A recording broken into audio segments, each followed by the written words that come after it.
누가복음 3장 9절부터 18절까지 읽죠. 이미 도끼가 나무 뿌리에 놓였으니 좋은 열매 맺지 아니하는 나무마다 찍혀 불에 던지우리라. 무리가 물어가로되 그러하면 우리가 무엇을 하리이까? 대답하여 가로되 옷 두 벌 있는 자는 옷 없는 자에게 나눠줄 것이요 먹을 것이 있는 자도 그렇게 할 것이니라 하고 세리들도 세례를 받고자 하여 와서 가로되 선생이여 우리는 무엇을 하리이까 하며 가로되 정한 새 외에는 늑징치 말라 하고 군병들도 물어 가로되 우리는 무엇을 하리이까 하며 가로되 사람에게 강포하지 말며 무소하지 말고 받는 요를 촉한 줄로 알라 하니라. 백성들이 바라고 기다림으로 모든 사람이 요한을 혹 그리스도신가 심중에 의논하니 요한이 모든 사람에게 대답하여 가로되 나는 물로 너희에게 세례를 주거니와 나보다 능력이 많으시니가 오시나니 나는 그 신들매 풀기도 감당치 못하겠노라. 그는 성신과 불로 너희에게 세례를 주실 것이요 손에 키를 들고 자기 타작마당을 정하게 하사 알곡은 모아 곡간에 들이고 쭉정이는 꺼지지 않는 불에 태우시리라. 또 기타 여러 가지로 권하여 백성에게 좋은 소식을 전하였으나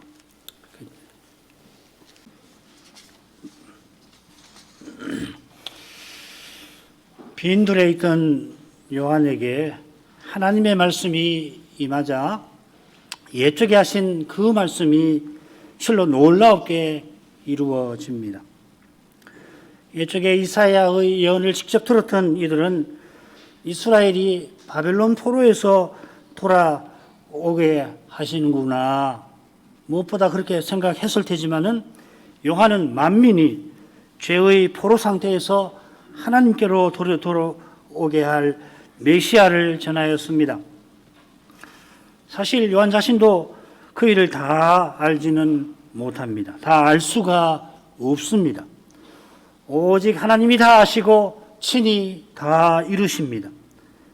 이걸 분명하게 깨달은 요한이라 자기를 광야에서 외치는 자의 소리라 자기가 메시아의 신들매를 풀기도 감당치 못한다 고백합니다. 하나님이 친히 말씀하시고 친히 이루십니다.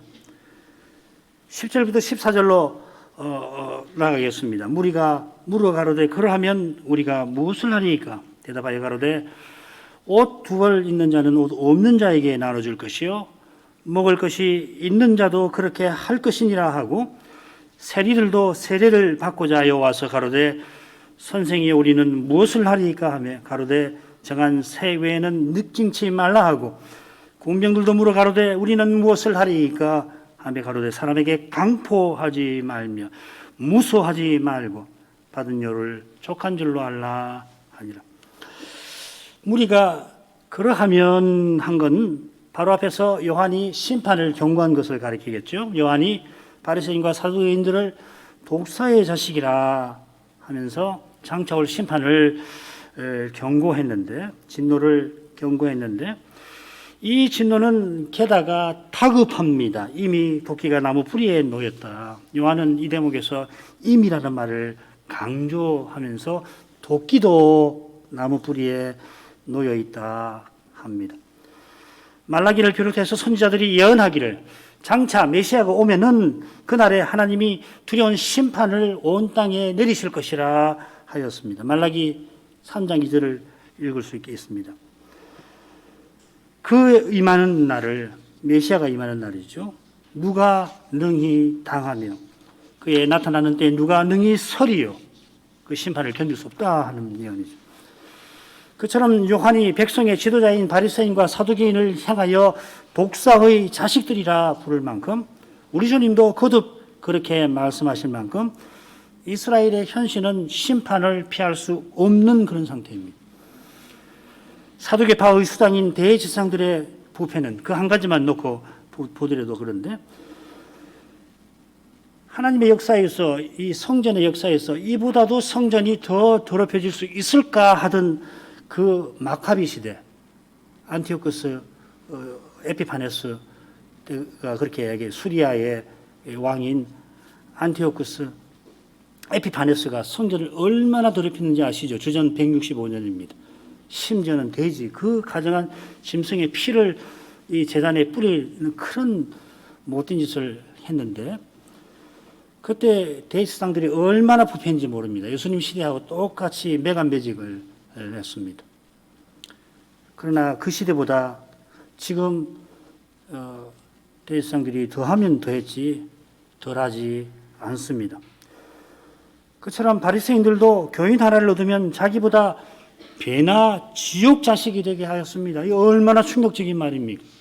바리새인들이 지옥 자식이란 말이죠. 독사의 자식인가 지옥 자식 아니에요? 교인을 얻었으면 그 교인을 순진하니까 그들의 가르침을 받으면 2배나 지옥 자식이 되겠다는 겁니다. 어떻게 심판을 피하겠습니까? 지옥인데 이스라엘이.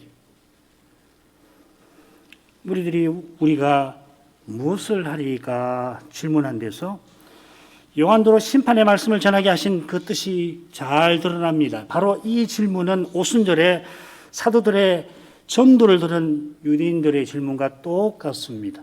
형제들아, 우리가 그런 즉 어찌하리까? 무엇을 해야 합니까?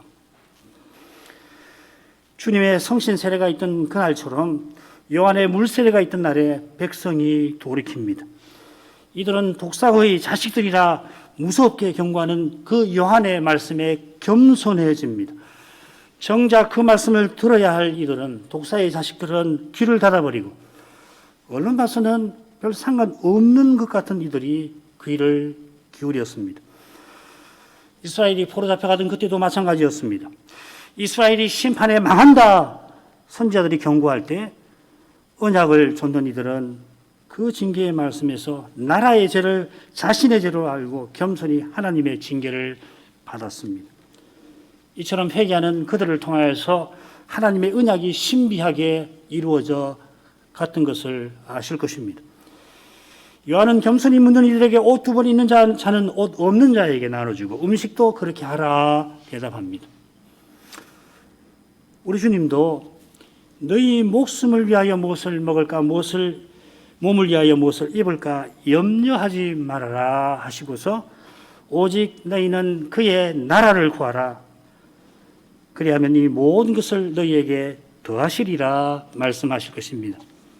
먹을 것과 입을 것이 지금 여기서 무엇보다 우리에게 있어야 할 절실한 것인데 왜 이것이 우리에게 절실한가? 왜 사람을 이렇게 살게 하시는가? 그 이유는 바로 하나님 나라를 구하게 하신 거기에 있다는 것입니다.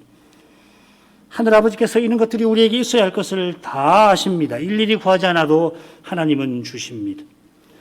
주님께서 주시는데도 일용할 양식을 구하라 하신 것은 아버지 이런 사랑을 맛보라 하신 것입니다. 날마다 주시니까 당연한 줄로 생각하지를 말고 하나님의 아버지로서 돌보고 계시는 그것을 생각하라, 맛보아라, 깨달으라 하시는 것입니다. 우리에게 가장 절실한 것이 결국 하나님의 사랑임을 일깨우시고 그 사랑이 실은 우리에게 절실한 전부임을 깨우치시는 것입니다. 그래서 일용할 양식을 주옵소서 늘 기도하게 하시는 것입니다.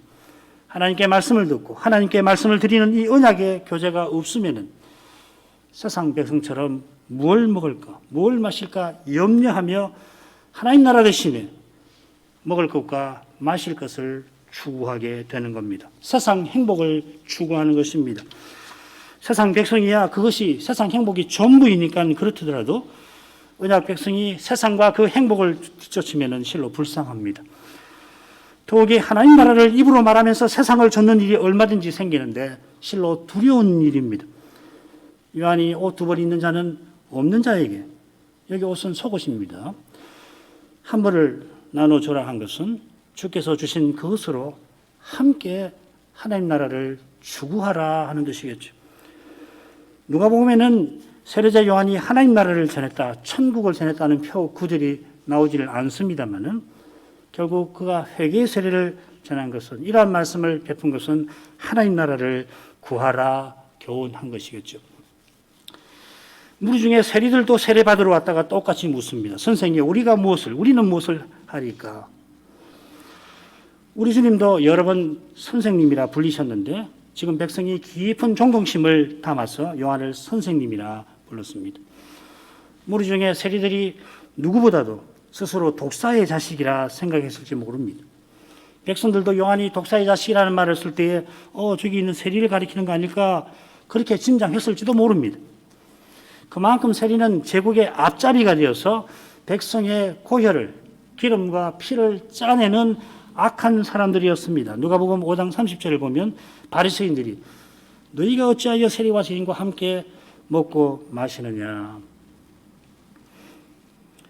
바리새인들이 주님이 세리와 더불어 식사하시는 것을 계속 비방합니다마는 누가복음에서 세리는 요한의 세례를 받는 사람이고 주님의 말씀에 귀를 여는 반면에 바리새인들은 요한의 세례를 거부하고 하나님 뜻을 스스로 저버렸다 누가는 전하고 있습니다. 이런 배경에서 바리새인과 세리의 기도에 관한 주님의 비유가 돋보이죠.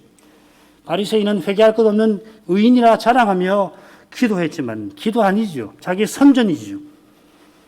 그러나 하나님께 의롭다 하심을 받은 사람은 이 회개한 하늘을 향해서 고개조차 들지 못하는 이 세리였습니다. 지금 세리들도 그런 심령으로 요한에게 질문합니다. 방금 설명드렸던 것이 누가복음이 나오는 세리의 모든 경우입니다. 돌아가셔서 한번 구절들 확인해서 읽어보시면 될 겁니다. 요한은 정한 세 외에는 늑증치 말라 대답합니다. 죄인 취급받는 세리를 당장 그만두어라 아니합니다. 주님도 세리장 삭개오의 회개를 받으시고 오늘 구원이 이 집에 이르렀다. 이 사람도 아브라함의 자손이라 하셨지. 삭개오더러 오늘부터 세리를 그만두어라 아니하셨습니다. 세리했던 마태는 사도로 쓰시려고 나를 조추라 하셨던 겁니다. 달리 주신 소명이 없다면 믿음으로 세리의 소명을 이룰 겁니다. 가령 정한 세만 받는 것이 지극히 당연한 겁니다만은 그 당시로 돌아가면 이처럼 정직하게 받을 세금만 받는 그 일, 이것이 언약 백성에게 얼마나 위로와 도움이 되는지 모르고 그 어두운 로마 제국에 큰 빛을 비출 수가 있었을 것입니다. 오늘도 마찬가지 아니에요? 오늘날 대한민국은 더 낫습니까?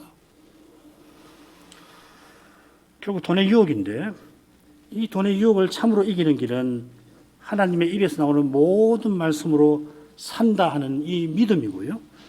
그 믿음으로 하나님 나라를 추구하는 태도입니다.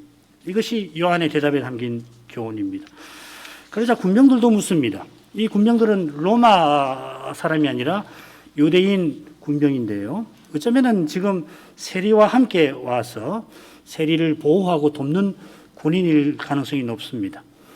세리가 이 세금을 악랄하게 뺏어갈 때 사람들이 막 공격하면 막아주기도 하고 혹은 그 세금 내놓으라고 할 때 옆에서 협박하는 그런 군인일 수 있습니다. 역시 돈 문제로 요한은 대답을 합니다. 군인들더러 폭력과 무고로 사람들의 돈을 뺏지 말라 합니다. 이게 우리 번역엔 잘 드러나지 않죠. 이 폭력, 이 무소라는 말은 있는데 거기에 빠진 말이 뭐냐면 돈을 뺏는다는 표현이 빠져 있습니다. 같은 뜻으로 받은 요를 봉급을 족한 줄로 알라 하는 겁니다. 군인의 봉급이 넉넉지 않더라도 악한 세리를 보호한다는 미명 아래 협박과 고소를 악용하여서 돈에 노예되지 말라 하는 것입니다. 이미 아시겠지만 누가복음에는 재물에 관한 말씀이 실로 많습니다. 예를 들면 누가복음에만 있는 비유가 있어요. 누가복음에는 비유가 특별히 많은데 누가복음에만 기록되어 있는 비유는 거의 다가 이 재물에 관한 비유입니다. 주님께서 하나님과 재물을 겸하여 섬길 수 없다고 하신 말씀도 기억나실 거고 자기를 위하여 재물을 쌓아 하나님에 대하여 부여치 못한 어리석은 농부에 관한 말씀도 기억하실 것입니다. 이런 말씀들이 지금 요한이 군병들에게 주는 교훈과 붙어 있습니다. 누가복음을 읽으실 때에 왜 재물에 관한 이야기를 많이 하는가? 그걸 늘 생각하면서 읽으시길 바랍니다. 그 다음 부분으로 가죠. 요한이 메시아를 백성에게 전하는 일이 15절에서 18절 그리고 메시아에게 세례 베푸는 일이 21, 22절에 나오고요. 그 가운데 요한이 헤롯에게 잡혀오게 갇히는 내용이 나옵니다. 이건 말씀드렸죠. 요한의 투옥이 예수님의 세례보다 그 뒤에 일어나는 일인데 앞에 당겨서 기록을 했습니다. 뭘 강조하려고 하는가?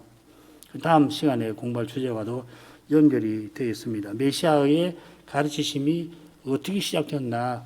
거기에 대해서 누가가 독특하게 교훈하려고 하는 것입니다. 자, 그런 정도라고 15절로 가지요. 백성들이 바라고 기다림으로 모든 사람들이 요한을 혹 그리스도신가 심중에 의논하니 요한이 모든 사람에게 대답하여 가로되 나는 물로 너희에게 세례를 주거니와 나보다 능력이 많으신 이가 오시나니 나는 그 신들매를 풀기도 감당치 못하겠노라.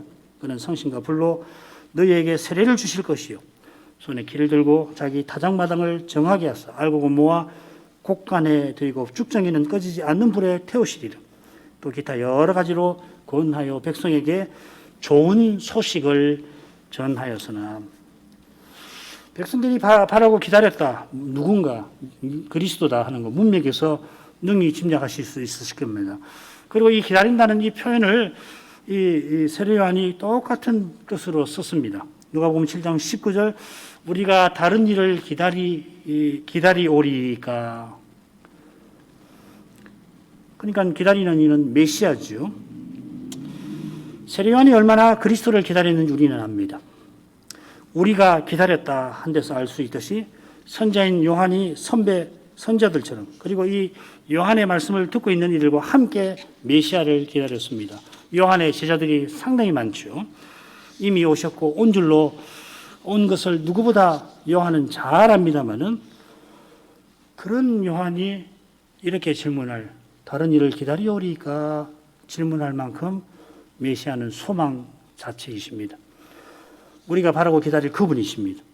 진정으로 바라고 기다릴 유일한 분이십니다. 그리스도를 제외하고 우리에게는 소망이 없습니다. 그리스도 제외하고 소망이 있으면 거짓된 소망입니다.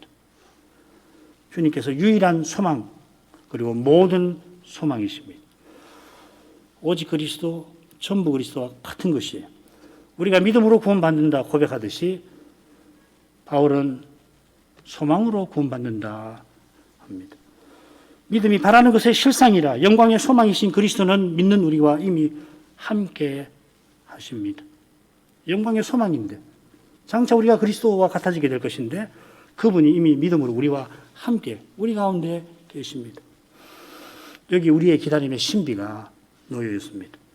이미 함께 하시니까 당연히 때 되면 오시겠지 하는 게 아니라 속히 오시옵소서 하고 기도합니다. 그리스도를 믿는 사람은 그리스도를 더욱 바라봅니다. 그리스도의 고난에 참여한 사람은 그리스도의 영광에 참여할 그날만을 기다립니다. 사도는 택할 수만 있다면 당장에 그리스도와 함께 있고자 합니다. 이런 심정이 있어서 그가 그 많은 고난을 기꺼이 받고 그 고난을 이겼던 것입니다. 백성들이 기다리던 그리스도가 바로 이 영원한 일까 하고 모두가 심중에 그런 생각을 해봅니다. 요한이 얼마나 위대한 선지자인 것을 잘 보여주죠. 좋은 예가 뭐냐면 주님의 마지막 그 주간에 있었던 사건인데 이 대제사장들이 무슨 권세로 당신이 성전을 이렇게 마음대로 휘젓고 다니시오?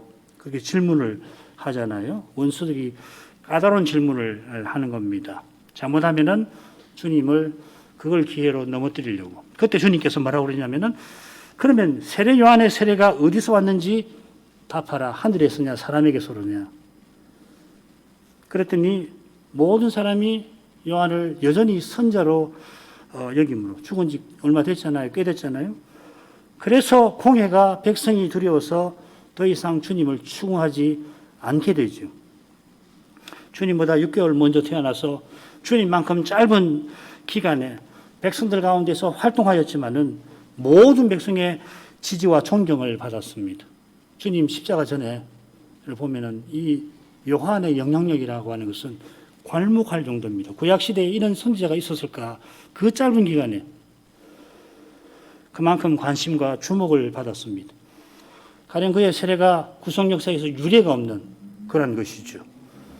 그처럼 그의 전한 말씀도 역시 그러합니다. 요한이 모든 사람에게 대답합니다. 그가 어떤 태도와 심정으로 대답했는지를 이 표현으로 짐작하게 합니다. 모든 사람이 알아야 할 바. 그래서 그렇게 대답한 거고, 모든 사람이 오해하지 말아야 할 것이라 그렇게 분명하게 대답을 합니다. 요한은 자기의 사역을 물로 너희에게 세례 주는 것이라고 요약합니다. 구약 선자 중에 아무도 하지 않은 독특한 일입니다만은, 그래서 요한은 자기의 독특함을 강조하는 게 아니라 주님께서 비할 수 없이 독특하심을 강조하려고 하는 것입니다. 주님은 자신과 달리 성신과 불로 세례 주시는 분입니다. 구약을 보면은 물, 이슬 이런 것이 성신을 종종 가리키죠. 상징이죠. 그러나 물 자체는 성신께 비할 수 없는 거 아닙니까? 오히려 성신이 비와 이슬을 내려 식물을 자라게 하시고 무엇보다 새 생명을 주시는 하나님이십니다. 구약시대에 물을 뿌려서 물세례로 제사장을 세우지 않습니까? 이 제사장은 지상 성소에서 죄를 생각나게 하는 그런 제사를 드릴 뿐입니다. 그런데 이 성신 세례를 받아 성신이 내주하는 우리 신자는, 신약시대 백성은 죄의 사함을 받아서 영원한 성소에 나아갑니다. 우리가 이제 제사장입니다. 선지자 요한이 실로 위대합니다만 그 선지자 메시아는 비할 수 없이 위대합니다. 너무도 독특한 나머지 누구도 그분에게 비하지 못합니다. 바로 그 사실이 나보다 능력 많으신 분이라는 그 표현에도 드러나고 있습니다. 요한이 감히 자기를 주님과 비교하려고 이런 표현 쓰는 거 아닙니다. 백성들이 지금 요한보다 능력이 있는 일을 본 적이 없는 그런 상황에서 자기보다 능력 많으신 분을 소개합니다. 이분의 능력은 과연 전능입니다. 이분의 능력은 그저 사람이 소유하고 드러낼 수 있는 그런 능력 아닙니다. 이런 비교를 문법에서도 절대 비교라고 하죠. 비교라는 말은 상대적인 거 아니에요? 서로 비슷한 것을 비교하잖아요. 그러나 문법에도 보면은 이런 비교법을 써서 절대 비교하지 않습니다. 요한복음에 보면은 세례자 요한이 나보다 먼저 계신 분이라고 소개하는데, 역시 나보다 먼저라는 말은 나보다 일찍 태어났다는 말, 그건 사실과도 안 맞는 일이에요. 이것은 선제하시는 분이라는 표현이죠. 하나님이시라는 말입니다. 선제하시는 하나님, 그분은 전능하신 분이십니다. 그분의 전능은 여러 번 말씀드립니다만은 언약을 온전히 이루시는, 구원하시는 일에 전능하신 것입니다. 정말 이건 꼭 기억해야 합니다. 나는 전능한 하나님이다. 너는 내 앞에 수행하여 온전하라 할 때 그 전능이란 말은 네가 이스마엘을 낳음으로 이룰 수 없었던 그 언약을 내가 이제 이루러 왔다. 그래서 너로 이삭을 낳게 할 거다. 그 말씀 아니에요. 그때 전능이라는 말을 쓰는 거거든. 우리의 구원을 이루시는데 하나님은 모든 능력이 있으십니다. 그 능력을 기꺼이 쓰십니다. 망했다, 끝났다, 절망이다, 낭망이다 할 그때에 그분이 전능하신 분임을 기억하셔야 합니다. 그런 분이 요한을 보냈고 귀히 쓰셨습니다. 요한의 참된 능력은 전능하신 그분에게서 받은 겁니다. 그처럼 예수님은 얼마나 높으신지 나는 그분의 신들매를 감당치도 못한다 하였습니다. 신을 푸는 것이 종의 일입니다. 요한은 주님을 주인으로 모시는데 자기가 그분의 종 자격이 없다고 합니다. 얼마나 높으신지 스스로 아무도 스스로는 종노릇 못하는 겁니다. 자격 없는 것은 당연하고 종노릇도 못하는 것이에요. 우리는 능력도 없는 것이에요. 여인이 낳은 자 중에 가장 크니라 하는 이가 이렇게 고백합니다. 그렇다면 평범한 우리는 어떻습니까? 사실 우리가 이런 고백에 이르지 못하는 거기서 평범한 우리의 범범함이라는 게 있잖아요. 철저하지 못함. 반대로 하나님 말씀을 통투히 알았던 요한의 비범함이 바로 이 겸손의 고백에 있는 겁니다. 교만을 버리고 겸손하게 살아가는 그 삶이 사람의 눈에는 지극히 평범해 보여도 믿음의 눈은 비범하게 보는 것입니다. 우리에게 이런 눈이 있어야 하는 겁니다. 교회는 겸손한 자리 존경을 받아야, 높임을 받아야 되는 곳입니다.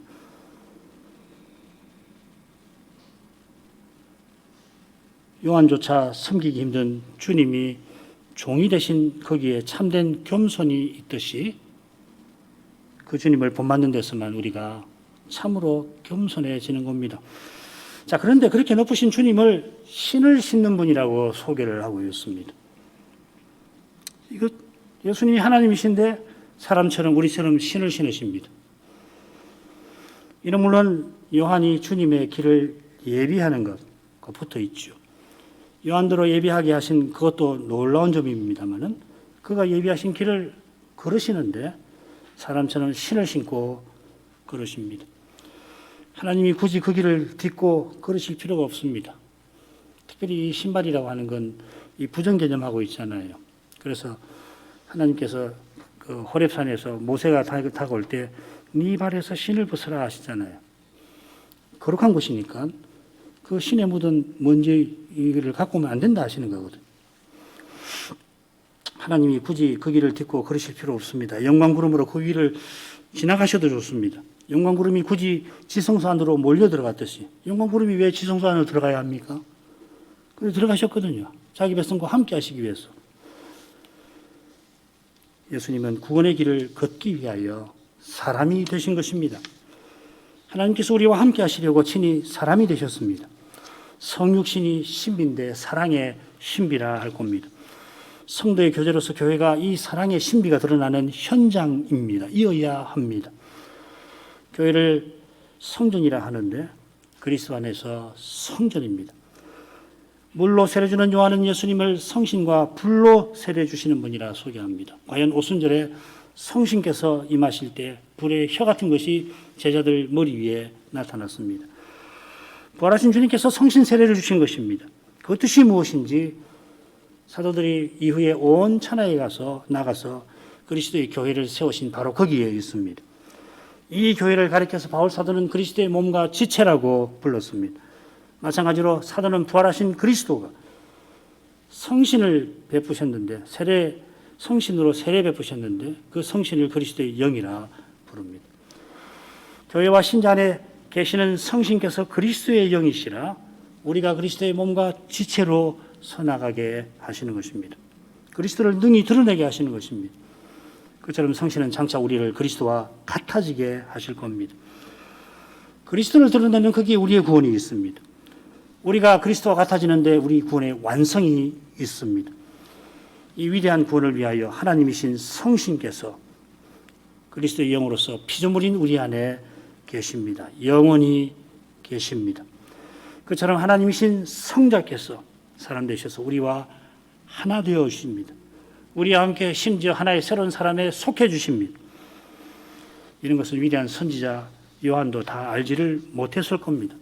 이것은 그가 이어 전하는 말씀에 잘 드러납니다. 요한은 추수의 이미지를 사용하여서 하나님의 무서운 심판을 전하고 있습니다. 백성이 바라고 기다리는 메시아가 손에 키를 들고서 심판하신다 하였습니다. 요한이 전한 대로 장차 예수님은 다시 오셔서 과연 심판을 하실 겁니다. 이 일에 관해서 구약시대 내내 선지자들이 예언하였고 요한도 그 선지자의 한 사람으로서 그리한 겁니다. 그런데 요한도 구약 선지자처럼 한 가지는 미처 살피지 못한 점이 있습니다. 메시아께서 심판에 앞서서 구원의 위대한 일을 이루신다는 바로 그 점입니다. 장차 곳간에 들릴 알곡이 가득하도록 그 곳간에 들어갈 알곡이 다 생기도록 만들어지도록 자라도록 예수님께서는 오순절 이후에 바로 그 일을 구원의 일을 이루어 가십니다. 그 일이 이날도 이루어지고 있습니다. 그 증거가 오늘도 어제처럼 지나가는 바로 그것입니다. 지금 이 세상에 어떤 일이 일어나고 있더라도 눈앞에서 교회가 무너지는 것 같은 현실이 펼쳐져 있다 할지라도 그 현실이 내일 오늘 오후에 우리 앞에 펼쳐져 있더라도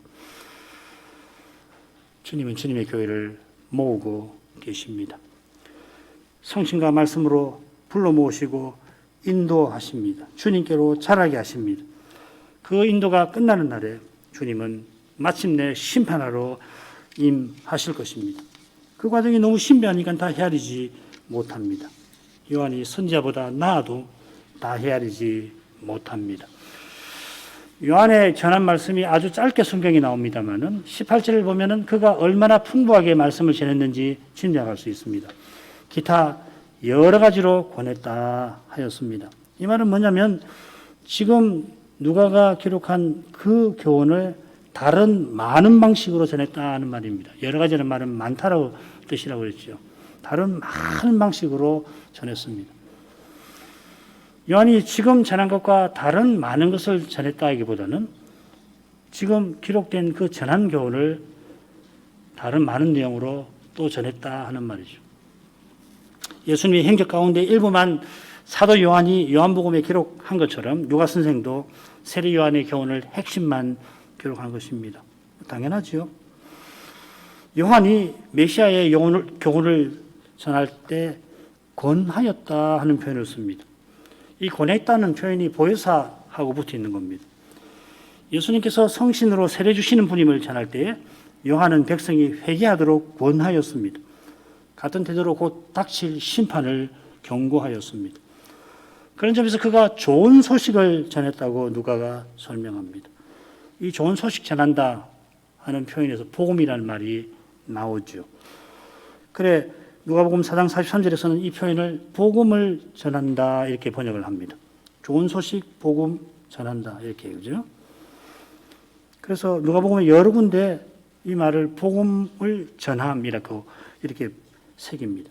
가브리엘 천사가 세례 요한의 아버지 사가랴에게 나타나 좋은 소식, 복음을 전했다 했는데 그의 아들 요한이 이제 온 백성 앞에 그리스도를 전합니다. 그리스도가 복음이십니다. 교회 강단에서 오직 그리스도를 전해야 합니다. 이게 복음 강설이 뜻하는 바입니다. 복음 강설이 전해지는 거기에 그리스도가 임재하십니다. 그리스도는 복음 강설을 통해서 친히 자기를 드러내십니다. 그 드러난 영광이 교회와 신자를 변화되게 합니다. 고린도서 3장 18절이 그 말씀입니다. 우리가 다 수건을 벗은 얼굴로 거울을 보는 것 같이 주의 영광을 보며 저와 같은 형상으로 화하여 영광으로 영광에 이르니 곧 주의 영으로 말미암음이니라. 이게 교회의 강설을 전하고 받는 데서 있어야 할 바로 그 일입니다. 그리스도의 영광을 본 교회와 신자가 그리스도의 몸과 지체답게 서나갑니다. 비록 거울로 보는 것 같이 보지만은 그러나 그리스도와 같은 형상으로 변화되어서 그리스도를 드러냅니다. 주의 영광을 보았으니 영광의 주를 드러내는 겁니다.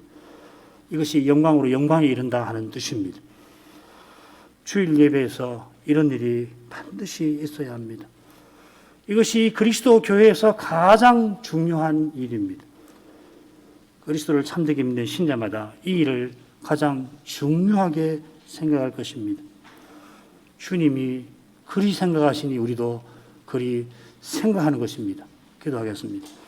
자비하신 아버지 세례 요한이 백성들 앞에 주님의 길을 예비하게 하신지를 살피면서 예수님께서 얼마나 높으신지 또 얼마나 우리를 가까이 하시는지 일깨우십니다. 요한이 선자보다 나은 자여 여인이 낳은 자 중에 가장 큰이라고 우리 주님께서 말씀하실 만큼 비범한 인물이었지만 그의 비범함은 바로 예수님을 바르게 알아보고 그분 앞에 지극히 겸비한 데 있었습니다.